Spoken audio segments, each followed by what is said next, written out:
నా డిగ్రీ అయిపోయాక వర్క్ కోసమని నేను వేరే ప్లేస్కి వెళ్ళిపోయాను. తిను కూడా అప్పుడప్పుడు నా కోసం నా దగ్గరికి వచ్చి కలిసి వెళ్ళిపోయేవారు.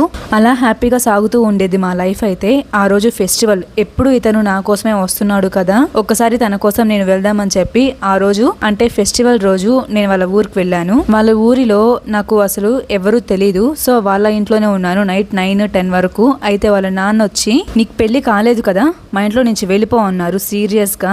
పెళ్లి కాకుండా వాళ్ళ ఇంటికి వెళ్ళడం తప్పే, బట్ నాకు ఆ ఊరిలో ఏం తెలీదు, అందుకని వాళ్ళ ఇంట్లోనే ఉండాల్సి వచ్చింది. వాళ్ళ నాన్న అలా అనేసరికి నేను వచ్చేసాను, నాతో పాటు తను కూడా వచ్చేసాడు. అలా ఇద్దరం కలిసి బయటే స్టే చేసాం. నెక్స్ట్ డే మళ్ళీ నేను వెళ్ళిపోయాను. కొన్ని డేస్ కి ఇతను మా అమ్మకి కాల్ చేసి మా పెళ్లి సంగతి, మా లవ్ మ్యాటర్ చెప్తే అమ్మేమో అతన్ని ఫుల్ గా తిట్టేసి ఫోన్ పెట్టేసింది. అతన్ని అంతలా తిట్టినా కూడా మా అమ్మ నన్ను ఒక్క మాట అనలేదు, అట్లీస్ట్ నన్ను అడగను కూడా అడగలేదు ఏంటి అదంతా నిజమేనా అని. ఆ తర్వాత నేనే చిన్నగా అమ్మని అండ్ మా వాళ్ళని ఒప్పించాను పెళ్లికి. మా ఇద్దరిది సేమ్, సో కొంచెం ఈజీగా అయిపోయింది అనమాట.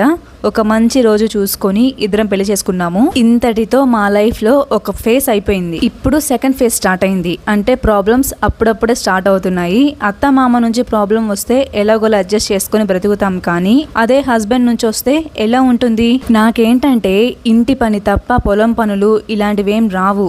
ఆ విషయం అందరికీ తెలుసు, కానీ ఉంటారు కదా పక్కింటి వాళ్ళు, బాగుపడుతూ ఉంటే సంతోషంగా ఉంటే చూడలేని వాళ్ళు. వీళ్ళు నాకు మా ఆయనకి గొడవ పెట్టాలని ట్రై చేశారు, బట్ వాళ్ళ వల్ల కాలేదు. మేము ఎప్పుడు గొడవ పడలేదు. వాళ్ళంతేలే, అలానే మాట్లాడుకుంటూ ఉంటారు. నువ్వు ఎంత పని చేసినా కానీ నువ్వు అసలు పనే చేయలేదు అనే చెప్తుంటారు. వాళ్ళ మాటలు పట్టించుకోకు అన్నారు.